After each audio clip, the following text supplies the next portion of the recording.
I'm going to take you live now to Canberra, where the opposition business spokesman Tony Burke is speaking. The levels of chaos that we've seen. Maybe you do get weeks like this in the weeks to come. I just don't know.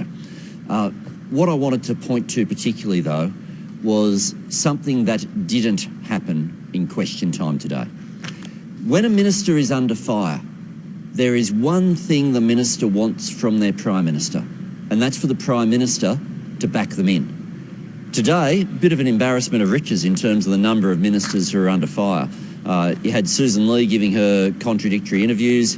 You've got George Brandis in conflict with the Solicitor-General.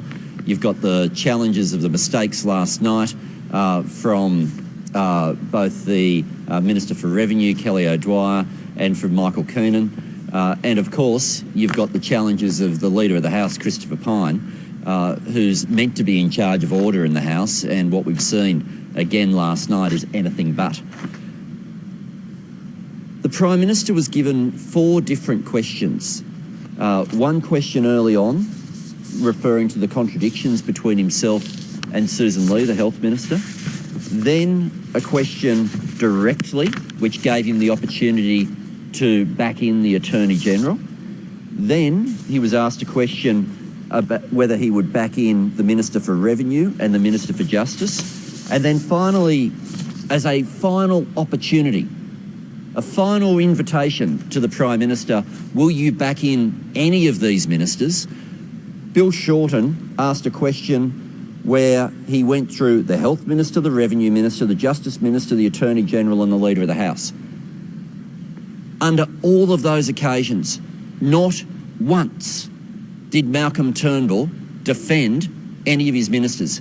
He gave different lengths of answers. Some answers early on went for a long time, lots of words, but nothing defending the relevant minister. I have never seen a situation where a Prime Minister is asked time after time as to whether their ministers are up to the job and decides that's the question he needs to evade. And you've really, you don't have to wonder for long why the Prime Minister would be doing this. He's already got one Tony Abbott on the backbench, and he can't afford to have a former Prime Minister joined by another former minister on the backbench. Last term was different. When it was Stuart Robert, when it was Mal Brough, when it was Jamie Briggs, when Malcolm Turnbull was riding high, then he could take action against ministers if he didn't think they were up to scratch. Now he's got ministers who don't turn up for work, who go home early, who wander into the Parliament, support resolutions that are put forward by the Labor Party, ministers who are clearly not up to their jobs, and Malcolm Turnbull can't do anything. He can't stand up for them, nor will he back them in, because he knows backing them in is indefensible. So we have a Prime Minister who can't even comment about his own ministry. He can't back them in because it's too humiliating and they keep contradicting him, but nor can he take any disciplinary action against them because the instability that is now within this government is at an extraordinary level, and he can't have a former minister joining that ex-Prime Minister who so provocatively earlier in the week put his hands to either side in front of the full Parliament and said, it's good to be popular. We know exactly what game Tony Abbott's playing, and it means we have a Prime Minister who's incapable now of running a government in any normal way. But aren't these just pointless chamber games here? Do you think the public actually cares about what goes on? The fact that she endorsed a second reading amendment, that's a pretty obscure rule in the depths of the night in Parliament?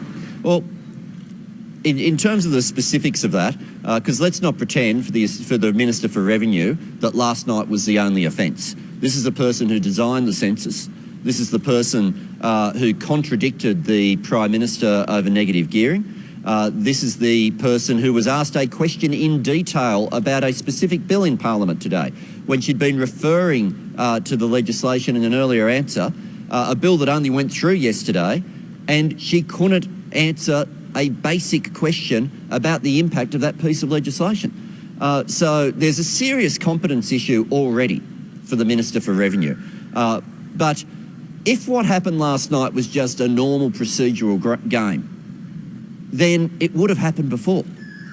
But what happened last night, it's not the first time an opposition has moved an amendment of that nature. They get moved on the majority of bills. It's the first time a government has supported one inadvertently. And the reason they did it, what lies at the heart of this, is you've got government ministers who pay no attention to the votes in the parliament. That does matter. What does matter is whether you've got ministers who turn up for work or go home early, whether you've got ministers who, when laws are being made, pay attention, or whether they just arrogantly think they're above it all and don't need to. That's the difference with what happened last night. There's a bunch of school children right up there on the first floor overlooking us at the moment. How do you think they would react to what they saw in Parliament today? Well, I think they would want Australia to be run by people who turn up for work. I think they would want Australia to be run by people who pay attention to the detail. And I think most importantly, they'd want Australia run by people who are competent. And what we saw today, when the Prime Minister was asked about the competence of his own ministers, he could not bring himself to back them in, nor does he have the political authority to be able to stand them down. That sort of stagnation should not be what drives the government of Australia. On Stephen Conroy and Spurs negotiations to try and replace him in the Senate, looks like there's a factional brawl unfolding in the Victorian right over Kimberley Kitching. There's some concerns about her and the links to the HSU. Isn't that going? Before you finish, I'm completely unaware of this issue. So you can throw whatever you want to finish the question, but that's going to be the answer. So you have no idea about the factional dispute that's happening at the moment within the Victorian right? No. Would you be happy to have Ms. Kitching replace Stephen Conroy? Because you're talking about a person I don't know on information that I don't know about. All right, then. Well, how important is it that this Senate spot be filled without any factional brawling going on? Oh, it is important that we have the best person in the Senate to be able to represent the Labor Party. That's a matter being sorted out through the Victorian branch, but it's not something that I've been following closely, that I've got any detail that I can offer you. Can I say that's the difference between the question Kelly O'Dwyer was asked today, when she didn't know the answer but decided to bluff it through, and the situation for me now, where you've put something to me, I don't know the answer, I tell you. That's a sensible way to have a conversation, not the joke that went on in Parliament today. Thank you. Thank you. That is where we'll leave that media conference there by the opposition business spokesperson, Tony Burke. He was speaking about how he thinks the Prime Minister, Malcolm Turnbull, has lost control over his ministers. Mr Burke said he believes these ministers are not up to the job, and Malcolm Turnbull cannot take any disciplinary action over their actions, because it would ensue in instability in the government for Mr Turnbull. He is, of course, referring to incidents with the Minister for Revenue, the Health Minister, the Attorney-General, and of course Christopher Pyne, the Leader of the House.